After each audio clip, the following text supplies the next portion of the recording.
Are you ready? Yes. Affirmative. Affirmations. That's what we're all about. John Peckman. That's me. John Peckman Podcast. Connecticut Valley School of Music and Dance. Beautiful downtown Portland, Connecticut. Come over the bridge. Go through one set of lights. Pull a UE. Park in front of the music store with the red neon light. Like and subscribe. Tell your friends. Be on the show with me. Reach out. Do it. Have your very own podcast here in our beautiful studio. Dave will tell you how. We are here today. Drummer Jeff Jahnke. Here he is. I'm flattered and privileged to be in the company of you in this great space. They all say that. That's what they all Thank you. say. They say that at first. But yeah, that's cool. That's cool. Yeah, so I know you from the famous drum hangs that we have. That would be correct, yeah. Right? Yes. And that's kind of really all I know. So Yeah. I like these episodes when I don't know the answers. Cool. So I'm going to I don't have to act interested or surprised. You won't be interested, I promise. Well, too late now. Oh, yeah. So tell me about yourself, drum-wise. Well, I've been playing drums since I was banging on pots and pans like most drummers did, with my little sister marching around the kitchen with me, driving our mom nuts. And I had an on-again, off-again relationship with it just due to other things that was, came up in my life. Sure. Sports, Yep. girls, going in the military. Wow. Going to college. All that. Not for music. Wow. So played for a while, didn't play, had lessons. Kind of back at it? Yeah, I've been back at it for, maybe, 25, 27 years now. Wow. Playing, yeah. That's fully back at it. Yes. That's cool. Yeah, and love it. Regretting in some ways, not really, but, sometimes regretting having not picked up drumsticks for a long time, and you finally get back into it and start playing with people. How long was your hiatus, would you say? Let's see, 4 years in the Navy. I think I played once. Oh, wow. In the Philippines. Wow. My buddies paid the band to let me play, and because they didn't believe that you could play. Yeah. And I'll tell you, I couldn't. Really? I did. Wow. I got through it, but it was a little bit of too many beers involved. Wow. But it was fun for 5 minutes. Maybe. Did you have to completely start over? I feel like I did. I think I was kind of lazy with my lessons when I was, maybe 10, 11 years old. Sure. And then through high school till I was about 20. And there were a lot of things I think I just didn't, understand about the point of it. Mm-hmm. Like meaning reading or exercises or both? Both. My reading got actually halfway decent for like a minute. It's one of those things, if you don't, it's like tying knots. If you don't practice it, you forget how to do it. I don't know how to tie knots. So Me neither. Oh, boy. I don't, but I got my shoes are on, so that's right, good, right. and they've got laces. It was, so 4 years of that. And then I got involved in bicycle racing my last maybe 3 years, or halfway through my Navy career in the Navy. Wow. And I guess I can't call it a career, a stint in the Navy. And then I went to college for 5 years. Oh, wow. And was fixated on thinking I was gonna be in the Tour de France or something, which is completely unrealistic. But then so it was probably like 9 years of maybe occasionally playing a little bit. My stepbrother, who's in Florida, has played drums his whole life and played in bands. So I'd go see him, and we'd go fool around in the basement, stuff like that. But and then when you decided, what made you like, okay, I'm going to get back into this? My ex-wife, I think, saw the joy on my face when I was with my stepbrother, in his basement in Kentucky, I think is where he was living. And of course, she had never seen you in a state of joy before. It's ever. actually probably true. No. I never saw her in a state of joy boy. either. But yeah, so and so she bought me a drum set. Oh wow! Yeah, and so I started playing again. And you're not with her. No, thank God. Oh no. I got a good one now. Oh so, wow! yeah, Okay, I'm very, very, very happy. Wow. Yeah, But so, at least the X did one thing. yes, Got you yes, back into it. She did. It's and she almost tossed my record collection. It was up in the attic. We lived in this apartment in East Hartford. And I came home one afternoon, and the entire collection was about to go to the dump. I stopped her. So Boy. yeah, All right. Well, we don't have to get so into that. yeah. So, but the drums was a nice gift, and then That's cool. yeah, and so then it's taking lessons from various people, and then starting to go to the open mic things every now and then. And this would have been when? Approximately year-wise? Early 90s. Okay. Maybe. Okay. Early to mid 90s. All right. And then, I was never really fixated on a certain type of drumming per se. Like, I'm not like Really? I'm not a chops fixated person. Yeah. And I mean, I wish I had chops, Oh. but for me, it's always probably very cliche, but it's always been sort of the, music, what the music is, Sure. and then, where I can fit into that thing. And Was it like that from the beginning? no, and I think that's why I didn't understand what I was doing, because I'd go to take lessons. I see what you mean. know. Then you're like, what's the point? Yeah, I just didn't. It didn't. Yeah, It wasn't enjoyable like I thought it would be, because I just wanted to play music, and instead I'm like, Gotcha. I'm sort of practicing paradiddles. Yeah, and getting sure. frustrated. Sure, you know. sure. But I think. Do you I've had use some- any of the stuff that you learn? Yeah. Yeah, well, that's Yeah. that's kind of Yep. good. Yeah, without knowing it, which Right. is cool. When I to me, and when I try to consciously use it, Yeah. I know what you I mean. don't. It's hard. Like I Yeah. say, I teach. I mean, obviously, you don't. There are plenty of drummers who don't do any. They don't have any fundamentals Yeah. in any kind of serious way. But theoretically, I think it helps. Yeah. But you don't want to get lost in it. Like you say, if you get Yeah. lost in it, you don't realize, like, you got to have I feel like there should be a certain, at least a general baseline of coordination or skill Yeah. that you can use to express yourself later. Yep. Yeah. But if you get just stuck in the skill and not the expression, what's the point? Yeah, and I think I had this drum teacher at Bellers when I was going to Manchester Community College, trying to figure out what I was going to do. It was before I dropped out and went in the Navy and stuff. And this guy Freddie Bacino, I told him that I was taking off, and he said, no, you got to do this. And he gave me this like a 15-minute lesson. He like played different parts of different pieces, and his studio where the lessons were had everything. Yeah, sure.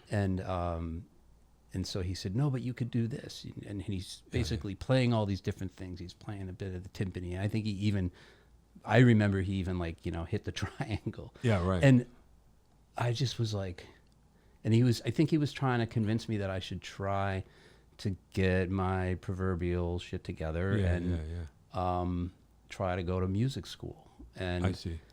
I couldn't fathom it. I was like, why? What would I go to music school for? I thought, you just meet some friends and you play in a band and it just you didn't. can. Yeah. You can. Yeah. You can do that. Yeah, too. and it's funny. I mean, probably a huge number of my friends now are people that went to have music degrees. I see. Yeah. Well, it goes either way. Yeah. But what were we talking about? Well, then so you decided, unfortunately, from his demonstration, you were like, I don't want to do this. It wasn't. I don't even know if it was that I don't want to. Part of it was like, I just didn't understand what I was like. It didn't dawn on me that my favorite music teacher in my whole entire life, this woman, Mrs. Schenker, who was our music teacher when I was like, I don't know, kindergarten, Didn't elementary she play school. guitar in the Scorpions? Is that her? Yeah. Imagine. It's her alter ego. Yeah, yeah. Yeah, she was amazing. But it didn't dawn on me that she went to music school to be a music teacher in the public schools. It was just, I wasn't putting the pieces together. Yeah, I wasn't very smart Wow. back then at, 18 years old or whatever. Yeah, right. But yeah, so I think I also just, we lived in my parents were divorced, we lived in a pretty kind of a rural town, and I just sort of saw people kind of spiraling down these places that I didn't want to go. And I figured just... The Navy was the answer. Yeah. Submarines was the answer, Wow. it turned out. Yeah, I was on a submarine. That's cool. Yeah. So, is it cool? In retrospect, yeah. And I got to go through most of Asia. I was stationed in Hawaii. Wow. I was on an episode of Magnum PI as a paid extra. Wow. So that was that's fun. Cool. Yeah. I almost joined the Actors Guild. Wow. Till the one day that I was there as an extra. If they were basically telling people, if we don't get this scene, you got to come back tomorrow. And I wanted to go do something else tomorrow. Oh, boy. And you were so the don't scene, they say the acting is just waiting around? Yeah, and that's what it was. The scene took, and we were done. I got paid. Thank you, sir. Yeah, thank you. So it was okay. Yeah. But and then how do they determine when you go to the Navy? Do you get to say I want to be in a submarine? Like how does it all? How does it work? Because I don't know anything about that.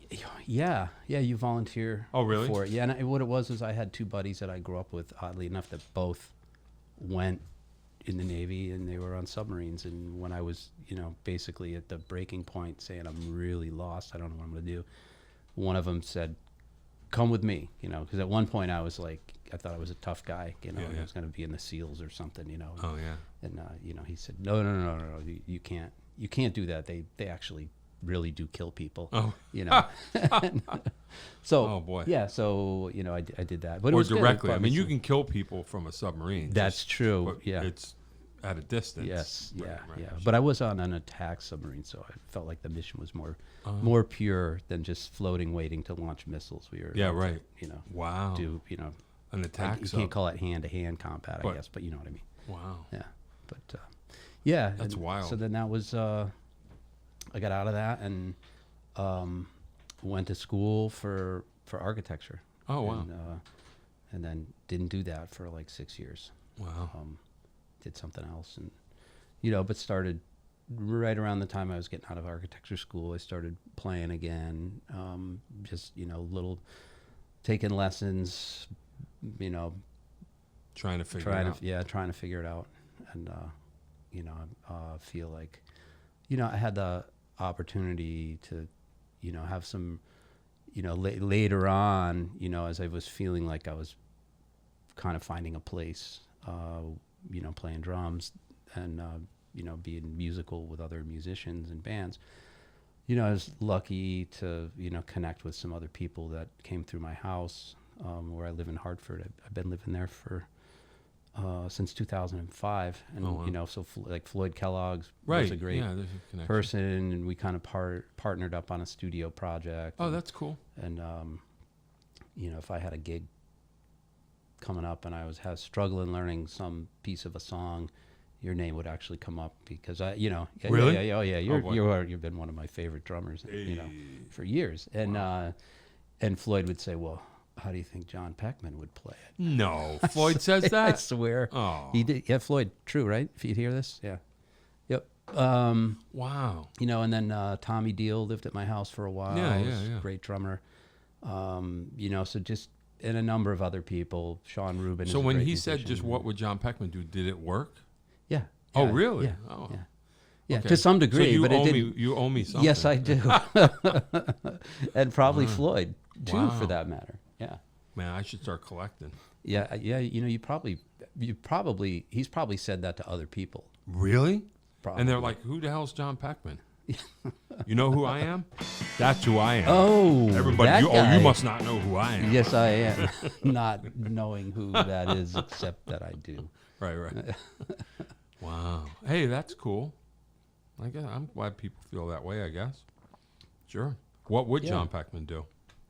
Well, I think I was trying to play a groove that, the way that I think I thought the drummer on that track played it. Yeah. And I couldn't play it that way. It was like a 16th note, right-handed, right-handed. Sure. And I was like, I was playing super tight. And it was just not working. And, and so I think the point was I got to find a more laid-back approach to sort of fit in the pocket so of that's that what they song. say. That's what they say about me. Is that what they say? I was just kind of thinking maybe what he was implying by that, but that's what I took from it. Wow. Maybe simplify it, and maybe think about serving the song. I got you. Not. That's cool. Yeah.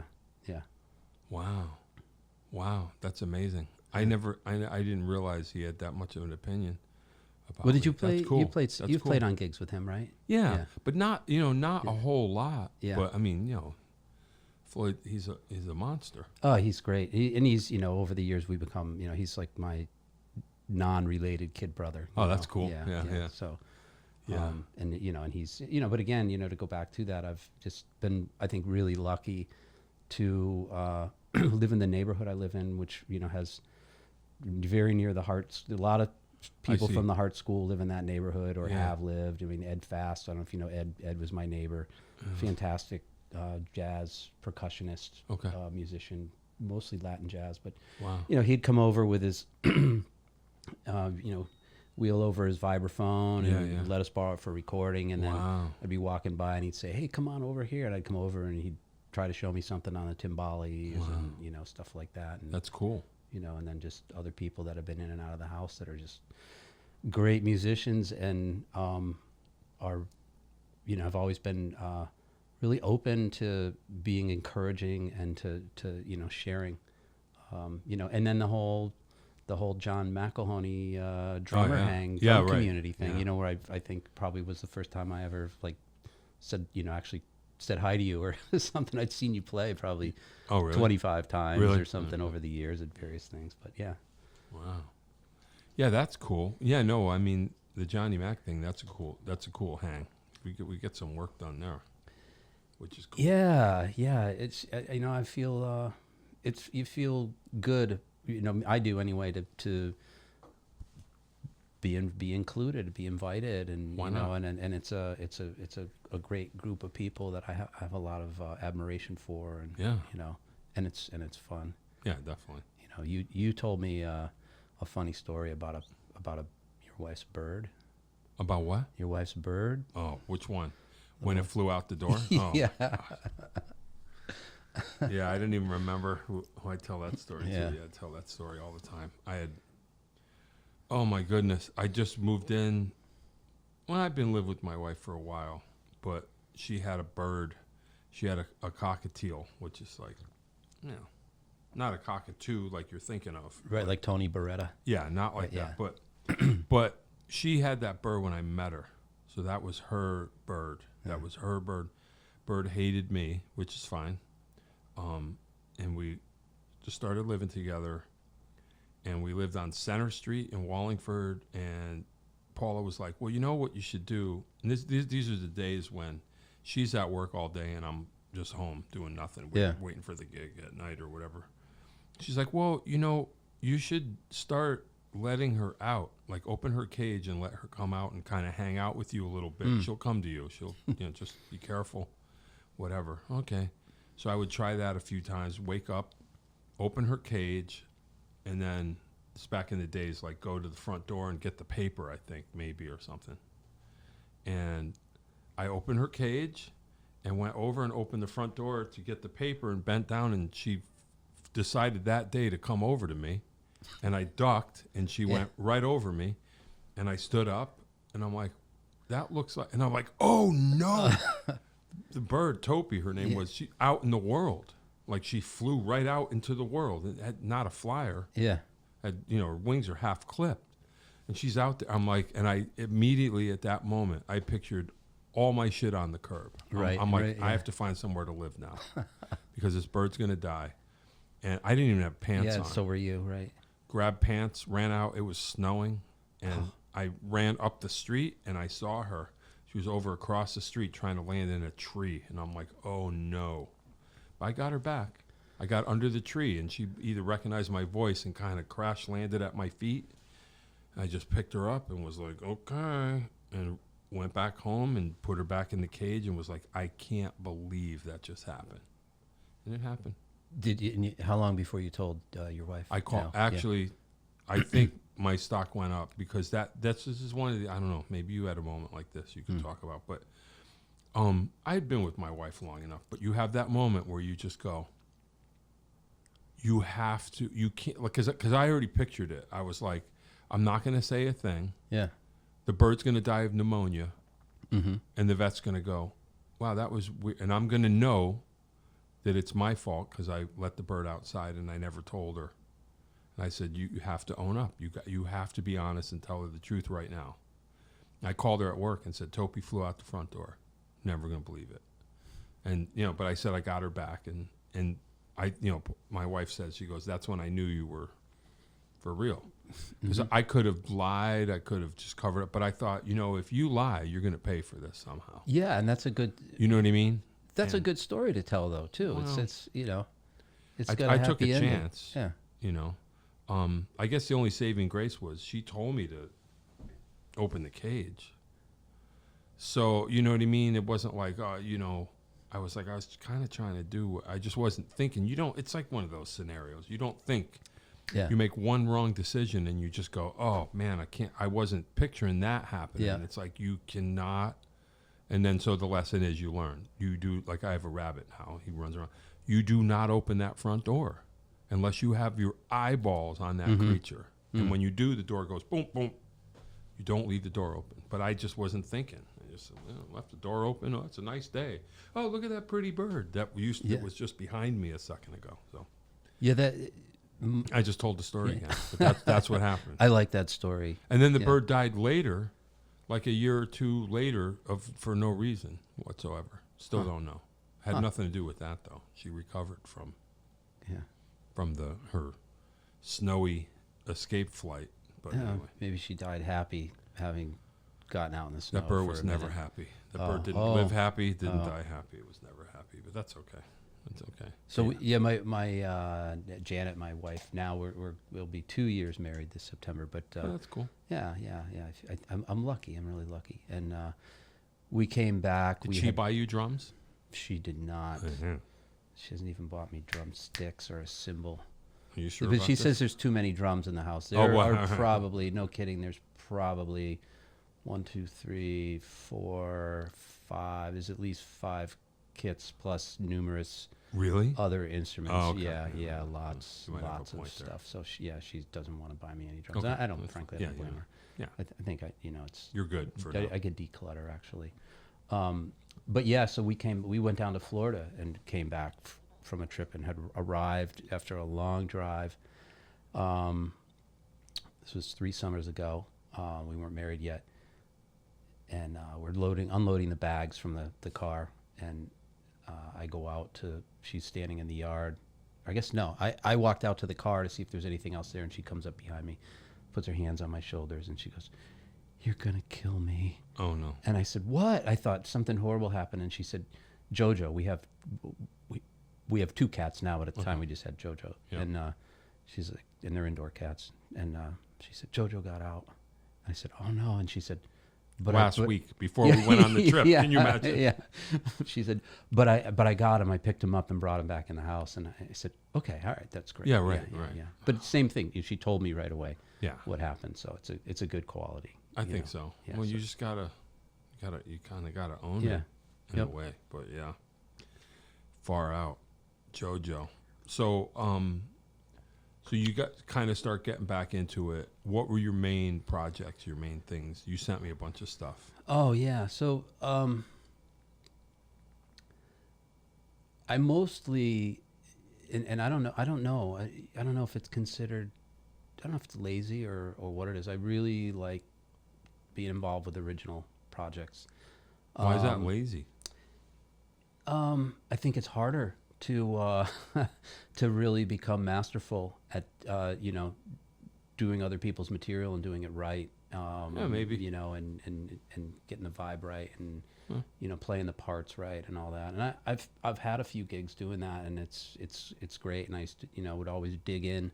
Sure. I had handfuls of gigs where it's just, here's the set list, show up at the gig, and I've never met the guy before, and you just described my entire career. Right. But yeah, so I did a bunch of just different things with people that were mainly recording projects, and didn't end up moving on with the bands after, and then they went out and gigged and did some stuff, and it's a lot of times I'd sort of learn. I had a really hard time saying no to people, and so I'd sort of stick it out through rehearsing, working on the material, rehearsing it, then recording it, and then they'd either say, "See you later," it doesn't seem like you're into this, or I would say, "Oh wow, not," play a few gigs with it. So you have recording set up at your house? Yeah, but I'm really kind of I'm starting to let some of that go a little bit, because you got into that at some point. I did around 2009. Okay. And that was frankly because I had this band in North Carolina for maybe 6 or 7 years that I was part of. That we had a pretty good thing going, mostly in the summer, and we would just hit the Outer Banks, the beach bars there, and just we could have played. I could have played easily 7 days a week down there in the summer if I was there full time, but I wasn't there. And they were all like nice paying gigs, and a built-in crowd, so it was nice. Not begging your friends to come out. Originals? Yeah. We had wow. I don't know, maybe 35, 40 songs of original material, and a whole pile of other stuff, that were covers. How'd you meet them if they were down there? I went down there to work on a house that I had. I was working for an architecture firm, and I worked on this house for these people from California. It was a big, crazy beach house. And they asked me if I would take a leave of absence from this firm I was working for and just go down there and help them get it finished, because they were wealthy people from California, and the contractor was kind of milking them for everything they were worth to get this thing done. It just wasn't happening. So I went down there, and they ended up firing the contractor, and I ended up living on the beach, and I didn't know anybody, and I was staying in another house these people had, like another mansion on the beach. And so I brought a drum kit with me, and I would just go and I'd work on this job, and then I'd go back to the house I was staying at and do what I was doing, and then sit and practice for a while and do it every day. Well, these guys that were going to do the landscape, all the plants came, and they were in a band, and the singer of the band got some kind of record deal. He was moving, and so he broke up that band, and these two guys, Tom and Brian, we just started hanging out. I told them, I play drums. I don't know, I don't really know anybody here, and so we just started getting together, once or twice a week, and then we got this. Brian, because he had been, they were pretty established there, and anyway, they got an offer to play a gig at a winery, and I don't know how we cobbed together, like 3 hours worth of materials. We did it, and we kind of hacked our way through it, and then we just kept going on and on, But and then we recorded a bunch of two full length albums, or whatever that means now. Yeah. And another like EP, and actually Floyd worked on in some capacity on all three of those. Oh wow. Us. Yeah. So you brought him in. Yeah, somehow. And so what happened, about the studio at the house, we were gonna hire Floyd to mix this record that we had recorded down in Virginia Beach, and so we were kind of set to go, and then I don't know if remember if it was the last minute or what it was, but anyway, Floyd says, "Hey, I don't have my studio in Providence anymore." That's where the studio was. They got booted out because the owner of the building wanted to do something else with the space, I guess. So he was kind of homeless with that, and he said, "But I've been to your house, and it's it's got some good sounding rooms. It's a big." In fact, John, side note, McElhoney was like, "You got to have a drum hang at your house sometime. So I'll host one of these days. And you can come over and see it." But it's a cool old house in the West End of Hartford, and its drums sound great recorded there. So he said, I'll come to your house. I'll just bring a portable rig and we'll mix the record. Wow. So Brian, the bass player, singer of the band, came up from North Carolina and camped out for a week. Wow. And we mixed this record, and then Floyd basically never left. Oh boy. He's like, "Hey, can I record and mix the next You Scream, I Scream record, So and then this or that," and then and then we were running like a bed and breakfast recording studio, bringing these bands up from New York or down from Boston, and they're or crashing whatever. there. And so I kind of became the bona fide assistant, and then I'd make some money renting the space, and Floyd would make the money engineering it and producing it, and I would sort of run around with cables and you just got a leave of absence, and so you're still with the firm. So I quit. Is what happened. Yeah, sorry, I'm a little well, no, I'm just curious. Yeah, so I quit, and kind of made a place for myself down there, and would stay there for long periods of time, and then come back home to Connecticut. It was kind of crazy, the amount of driving I did for that. Wow. But I did a lot of other, I got to do some cool architectural projects down there, and so the word got out down there. Yep. Mainly, I think because the project that I was working on was this way over the top house that just had so much visibility, and I would go and stay there when the owners weren't there, and I'd take off and go for a run, and I'd come back and there'd be somebody like trying to figure out who I was, and there were all kinds of rumors of oh boy, some famous person's house, this or that. Really? Yeah, I think one time I was running back to the place, and someone's like, "Who are you?" Really? Yeah. They thought you were just some wizard that made. Yeah, I don't know. You're like, they I'm thought, the architect. Yeah, I'm the ne'er-do-well architect that's squatting in this house. Wow. Don't tell the owners, but wow. But yeah, so that that kind of was good, and then then word got out from that for the architecture stuff. Yeah. And then that's weird. It was good. It was actually a good thing. And then and you thought I could quit my firm back home, and I did, and I went to work for myself. And then I had, when I would come home, I was playing in this '80s tribute band called OPM that had it was a core group of people, but there were a few people that kind of I got to meet Rick Bogdan through that. Okay. Got to play. He played on 2 or 3 gigs with us, and Jamie Brennan and a few other people. Sure. And then Hurricane Katrina happened, and people were not really excited to build vacation houses on the beach. So I packed up. And that's mainly your gig. Yes. Okay. So it was. And so I packed up. The band had kind of run its course over 6 or so years. And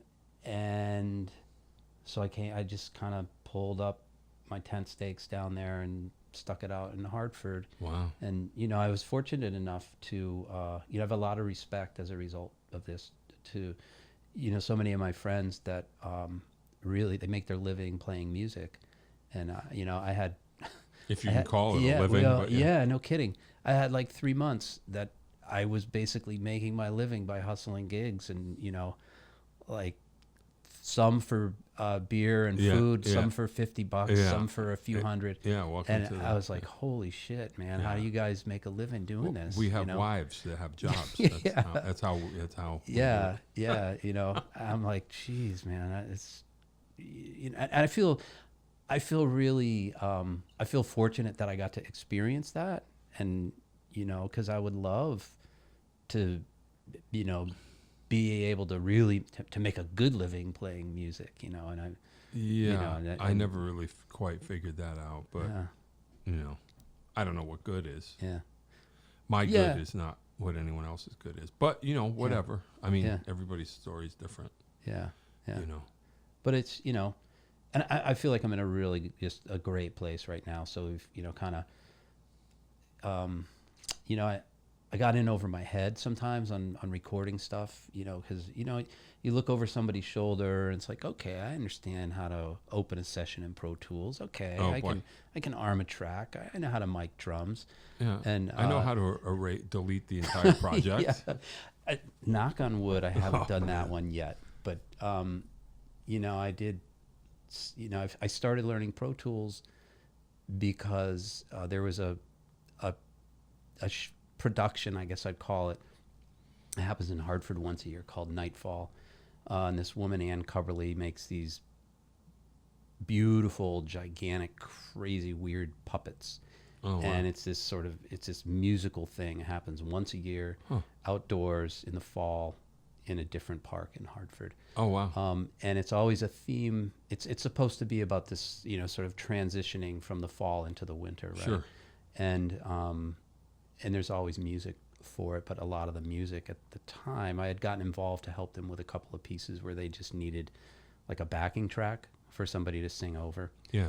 And I opened up my big mouth and I said, instead of using all these other people's music, why don't you just score your own music for this thing? And they're like, oh, that would be great if we could do that. And I, but we don't know anybody can do it. And I was like, I'll do it. Oh boy. And right.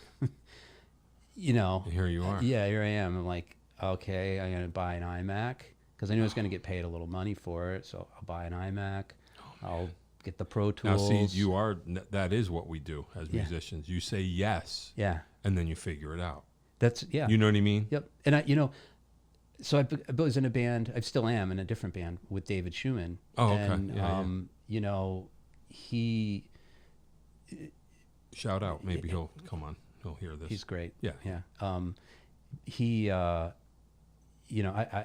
between him and Floyd, both like experts at Pro Tools, I felt like I can do this because I can call these guys up and they can talk me off the ledge every time. Sure. And they did, and I mean, to the point where, Dave would come over and like undo stuff that I screwed up, but I got through the Nightfall stuff. Some of it I thought was kind of cool. I bought one of those, the machine. Oh, the drum machine. Did that, and then I would always, sort of work this stuff out. Sure. And so I messed around with that for a couple years with them, and then recorded, which was I don't want to ever do that again. I was playing drums in this really cool band with these people out of New Hartford. Okay. And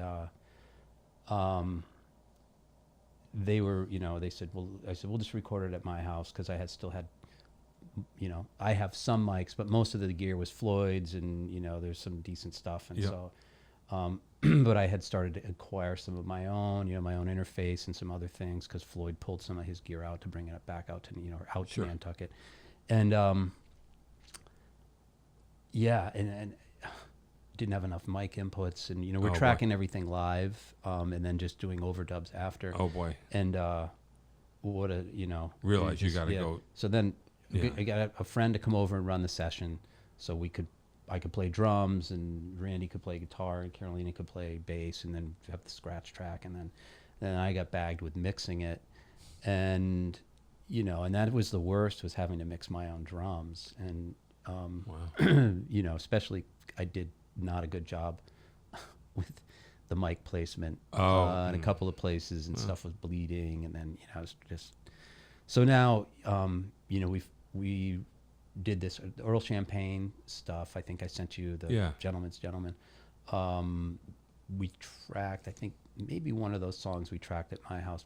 The other stuff we tracked at the University of Hartford studio. Oh, okay. And then, do you know Jeff Weed? Yeah. He's been great. He's got a cool studio in his house out in Bloomfield. Right. Yeah, I've been there. Yeah, and he's been just.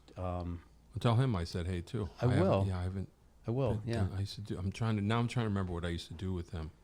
Long time ago. Yeah, out in Bloomfield. Yep. Yeah, and he's become a great friend Cool. to me personally, and to Dave Sisiot, who he's kind of the brains of the Earl Champagne band, and David Schumann. But so, I don't want to record. I don't want to pretend I'm a recording engineer because Right. I'm terrible at it. But it's fun. But you have the space. Yeah. So if you ever want to record a project, Yeah, right. you can hire Floyd or Jeff Weed, or if you can come over and record it yourself. Yeah, right. There, It's kind of cool. Yeah, the drums, we've gotten really good drum sounds out of there. That's cool. Yeah, we'll have to check it out. Yeah, and gang vocals apparently, according to Floyd, it was like every record that ever got recorded there had massive gang vocals. Oh yeah. Yeah. Cool. Yeah. That's cool. Wow. And then you got back into architecturing. Yeah. Somehow. Yeah. Well, yeah, I had to because. And you didn't work for another firm. I did. I did. I took this weird job because literally I thought I was going to lose my house. And, Yeah, sure. Yeah, if you're just playing gigs only, you will lose your house. Yeah. A single big house, the whole thing. And so I got a job with this company that does forensics, building forensics. So I don't even know what that means. So, okay. So the idea of forensics, right? So somebody says, we think there's mold in the building. It smells moldy. Okay. So, I go in with another guy and we get these infrared cameras and we're trying to see if you measure the temperature in the walls, see if there's moisture in there. We don't find anything, and finally we get permission to cut open the sheetrock in the wall, and it's not mold, it's rodent shit.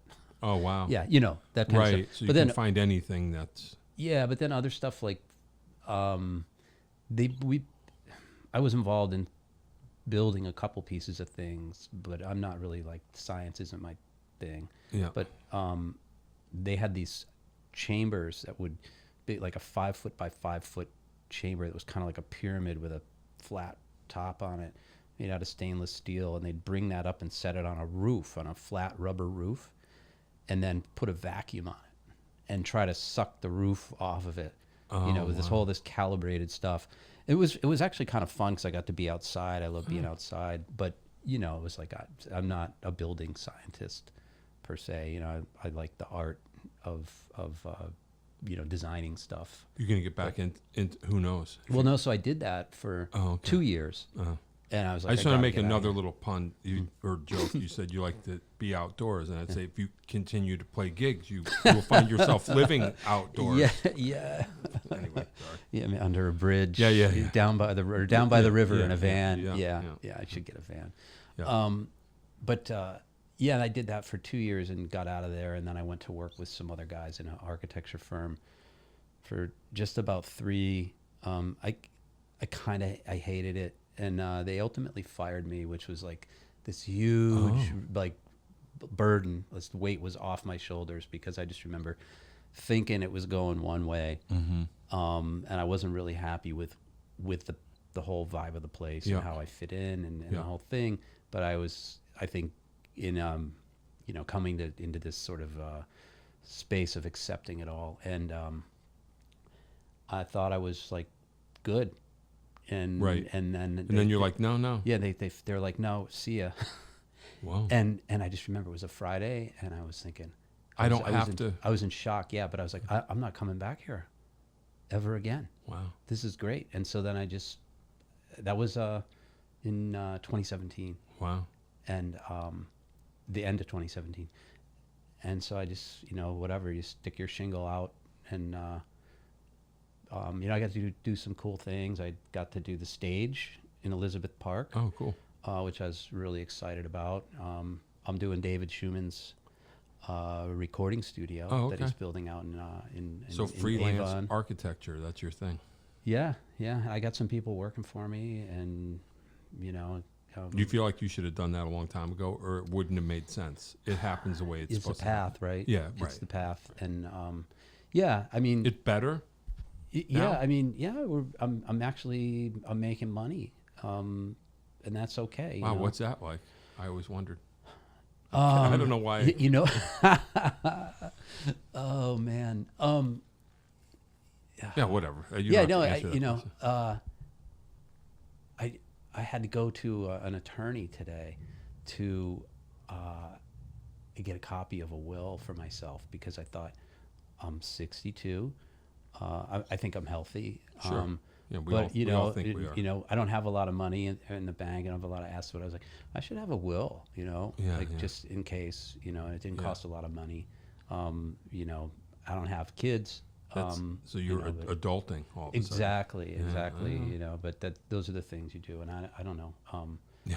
Mostly it's like, who's gonna get my drums? Yeah. And, Right. You know, Right. like, Yeah. you know, if do you guys have a charity here? Yeah, right. Yeah. Sure. We do now. Yeah. But, yeah. It's just a path. Yeah. And you know, I like it, and I'm comfortable. I'm not playing out that much. Just kind of hunkered down on recording. We're actually going to go back to Jeff Weed's studio and track 4 more songs with Dave Schumann and Dave Sisiot. I think that's in 2 weeks, and then you know, I play in this big community brass band, and that band makes more money. Oh wow. Than Yeah, right. you know, so I'm playing a wedding on Saturday, next Saturday, the 29th, with that group, and wow, you know, so that's crazy. That's things I've never even heard of. Yeah, and then you know, the big thing with Earl Champagne is we haven't played the band out at all, other than a couple of porch fests. Yeah, right. You know, right. Because you know, I don't think anybody. You know, I keep wanting. I'm the one who's like poking everybody. Like, come on, let's go. Let's learn how to play these other 10 songs that we recorded that we never play. Yeah, right. Like, right. you know. What do you play in the community brass band? What's so that like? It's kind of it's like a hybrid of New Orleans second line type of music, Mardi Gras stuff with kind of like a Latino type of vibe. So we do, you know, we take tunes like 16 tons. Yeah. And we have like kind of a Latin jazz version of it that sounds great. Is in Spanish. Wow. You know, and the singer who's got a great presence is you know, amazing in speaking and singing in Spanish. Wow, that's and, so cool. That's like a whole other thing. Yeah, it's fun, and it's, you know, it's easy. It's very rarely do I play a drum kit. I have a couple of stand-up sort of things that I set up depending on what it is, and it's you know, that's low maintenance, not having to think a lot. It's easy and fun and nice group of people. Sounds pretty good. Yeah. That's cool. Yeah, you're better off. Yeah. Do that. Yeah, and then my wife's a lefty, and so I got to set up a lefty kit. She wants to play the drums. Oh boy. Okay. Yeah. All right. So. Yeah. Cool. So you know, I start to set it up, and then I don't. You know. Yeah. Right. Well, you can spare one. Kit number 5. Set it up lefty or whatever. Yeah, I think I have a shortage of snare stands. Oh. You know. Well, so I gotta go. We have some here. You guys have any for sale? Yeah, we do actually. That's funny. Yeah. Cool. That's wild. Yeah, that's a kind of a crazy story. You know, not the typical path, which is good. It's cool. It's interesting. It's I don't know. I don't know any other way. Well, hit up Floyd. So you're my Floyd connection. So next time he's passing through, get him. I will. Get him in. Yeah, and he's you know, I go see. So he has been going touring with this Andy Frasco band. Yeah. And he pings me every time they're in the area. So you know, I just went down and saw him a few weeks ago. It was actually his birthday. Oh, cool. But he's past due for a visit out here to like go see his mom's down. He's from Newtown. I think his mom's still in that area. I don't remember. But he says he's past due on a visit for her, and usually if he goes down there, he'll roll through Hartford and stay for a night. And, see if we can get him. We'll have a hang. That'd be cool. No, I think he'd love to do it. Awesome. You know, he's got some good stories. Oh, I'm sure. I'm sure. No doubt about that. Yeah, and then you know, come to Porch Fest. Oh, okay. Yeah. Yeah. We're trying to get.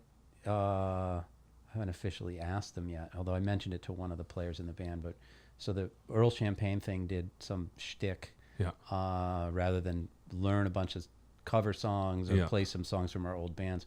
We decided 3 years ago to write a bunch of songs specifically about porches. And it was sort of like punk rock, Americana, rock and roll stuff about that. So we thought, well, we could try to get the Zambonis to come and play. Because I hosted at my Rich house. Start on drums. You know Rich? Start? That guy, I've never met him, but he's awesome. I saw him play in a band that opened for Terry Chambers. Oh, okay. From the drummer from XTC. Right. And I was like, who is this guy? I was standing right next to him, and he was terrific. Yeah, he plays with the Zambonis. Okay. All right. Yeah. Okay. Yeah. That's and I think. I think he's still. Okay. Yeah. My friend Becky Kessler, she was the other part of actually Violent May that Floyd was in. Okay. Her partner, I think, is a guitar player in a piano player in the Zambonis. I think he's a new addition. Yeah, I don't know much. So he's the person I asked. But, I don't know what kind of sway he has. Well, who knows? Yeah. Rich Start. He's got some sway. He can make something happen. Yeah, I don't know. I'll have to. Maybe I'll cold call him on Facebook Messenger. Why don't you? With a message though typed, not a. Yeah, right. not an actual call. That would be weird. Yeah. Well, that's all right. Yeah. We're getting close-ish. Yeah. So you know the questions that are coming. Do you? You must. I've heard them. I didn't even think about them. So this will be right off the cuff. You thought about them? You didn't? I didn't. Oh, good. Yeah. That's the way it's supposed to be. Okay, good. Desert Island albums. Oh, okay. God, it's got to be Sgt. Pepper's for one. Oh, okay. Yeah. Oh man, I would probably, and this would change depending on when the new ones come out. But I love the band Spoon. Oh yeah. So it'd be like whatever the latest Spoon album is that would have just come out. And then maybe like the Don Byron Bug Music record with the clarinet and all that. It's like listening to cartoon music stuff. Wow. It's really cool. That's cool. I don't even know what that is. I'd take those three for now. But it would, if you asked me in an hour, it'd be different. Yeah, right. Yeah, right. Of course. Yeah, everybody says that. Why Sgt. Pepper? I think I had a love-hate relationship with the Beatles. My parents played that. We heard all the records when I was a kid at dinner. And it was great. We'd all sing along. Sure. It was fun at the dinner table. And then I think, by the time I was in high school, suddenly it wasn't cool. Yeah. And then I just ignored it. And then when I was in my, probably in my 20s and even into my 30s, I was like, I hate the Beatles. I'm not into that stuff. Yeah. And then I don't know. One day I just started listening to it again, like really listening, like critical listening type of stuff. I just, I really have a huge appreciation for Ringo's playing and for the songwriting of the whole band and the production and just the sound and the lyrics are crazy and, and it's just, that's probably why. Yeah. Do you ever, it's 10 years old by now, but the remix, were you down with the remix? Yeah. It's crazy. Yeah. We AB'd, my wife and I, we were driving from Florida. We were like ABing the songs. Yeah. I made the car on the ride. I made an AB presentation for doubters. Yeah. Oh, like there's Edward. There's a guy who works here who's he's into the Beatles. Mm-hmm. The question is because I'm already ready. Like I got the remix when they started remixing everything. Sgt. Pepper was first. Yeah. And it was mind blowing because they could unfold things that were folded together before. Yeah. And I went, and put it up in my, my little workshop and made an A/B presentation. Here's 15 seconds of, and then here's 15 seconds. So I was ready. And, I came here and Ed, really, is it that good? I'm like, here, listen, put these on and you tell me. And it was just like, oh yeah. Yeah. When you A/B, you can hear it for real. It's like, oh, okay. Yep. I learned it. I know we're short on time. I learned a big lesson just recently about compression. Yeah, right. We got some masters back on that last record we did, and stuff was missing. Oh. And, and I always heard people talk about, it's squashed and this and that. Yeah, And I didn't really, Sure. okay, sure, I understand, but I Sure. didn't really Sure. hear it. And all of a sudden I was like, where's the tambourine? Where's this other whispery vocal in the background? Where's Right. the hand clap? Where all this stuff? And it was like, no, take some of the compression off of this thing. And all of a sudden and it came back to let life. it open up. Yeah. But I mean, it's that whole AB thing is really cool. Sure, definitely. Is that it for albums, you think? Oh, well, I think I had a conversation with you once. I don't think you're a big Frank Zappa fan. I'm not, but don't. I might take Apostrophe with me because it would bring back fun memories as I get older of Sure. my sister and me singing along Sure. to that record. I think we knew every single word when we were kids to that thing. Yeah, why not? It's probably I probably want to hear some Steely Dan. Another band I don't like. Yeah, But that's all right. Yeah, Don't worry about me. You know, I'm weird. I'm really weird. then I also probably want to hear.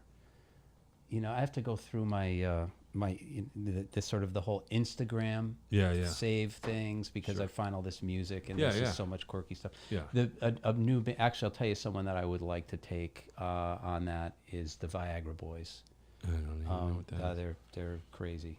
And I've also been getting into bits and pieces of King Gizzard Oh, yeah. and the Lizard. Yeah, Wizard. I took that trip. Yep. I'm going to see him Really? in September. Yeah, I have a nephew that lives out there. In Red Yeah. Rocks. And that's Wow. his thing. And he's like, you're going. Okay.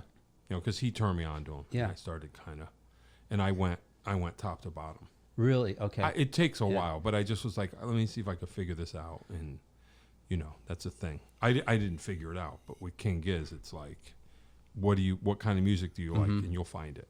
Oh, Nirvana, probably. Yeah, right. Sure. Like I said, that's just Yeah. my brain's not thinking Yeah. that way, and all of a sudden some little beeps and bloops are connecting. Yeah, totally.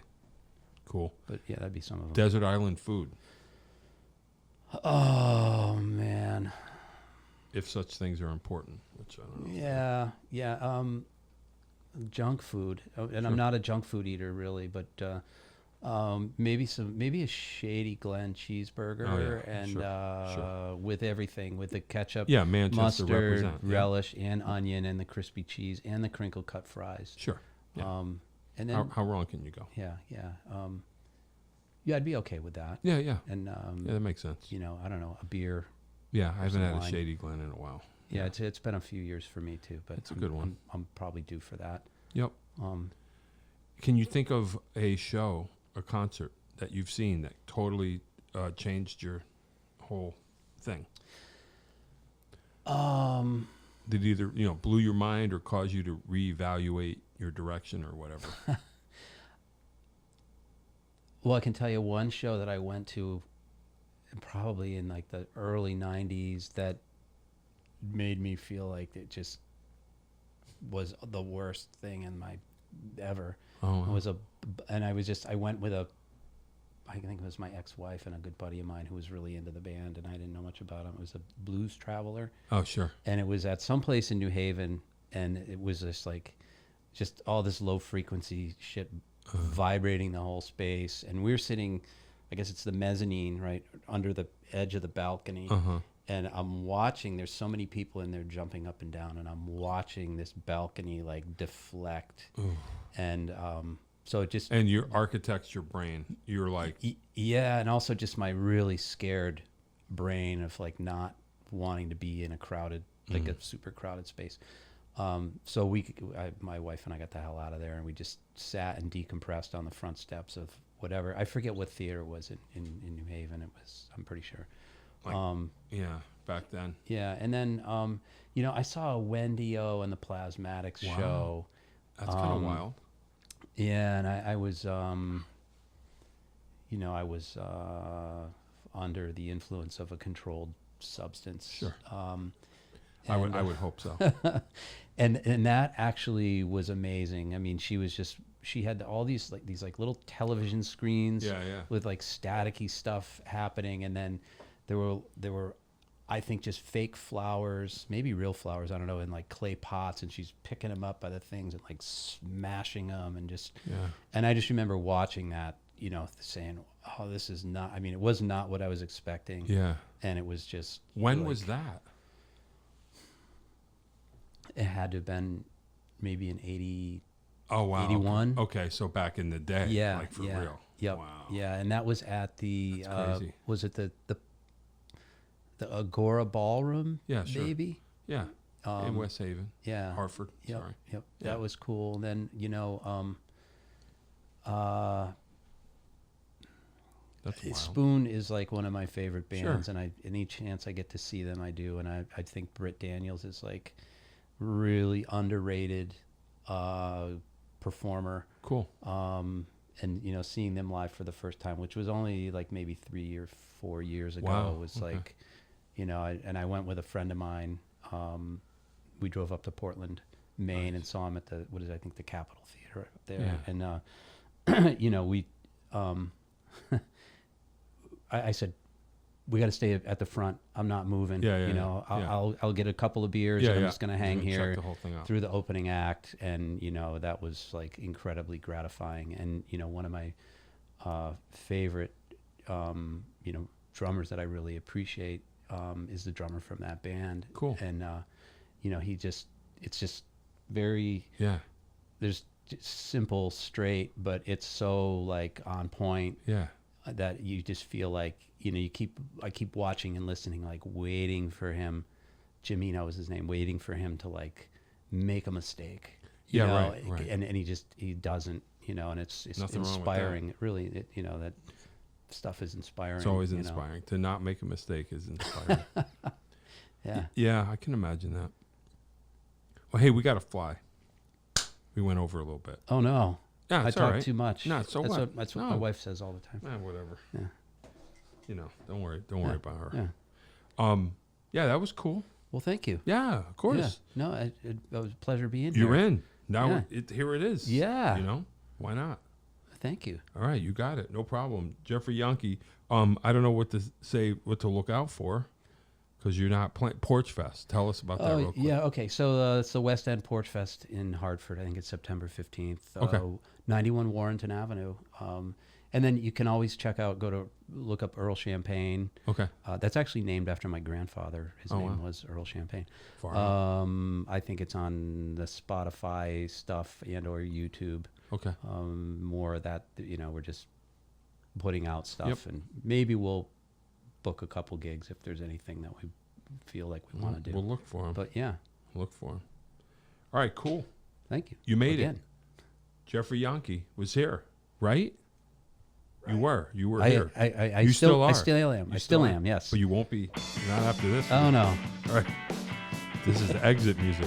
John Peckman Podcast, Connecticut Valley School of Music and Dance, beautiful downtown Portland. Come over to the bridge, go to 1 Lights, pull a UE, park in the street, in front of the music store with the red neon light. Like and subscribe, tell your friends, be on the show with me. Have your very own podcast here in our beautiful studio. Dave will tell you how. Jeffrey Jahnke was here. Thank you. Thank you. That is all. If you'd like to start your own podcast, give us a call at Connecticut Valley School of Music and Dance. Our professionally designed podcast space is here for all your recording needs. Rent out our studio to do interviews with up to 4 people, to record audiobooks, social media content, and all other recorded material.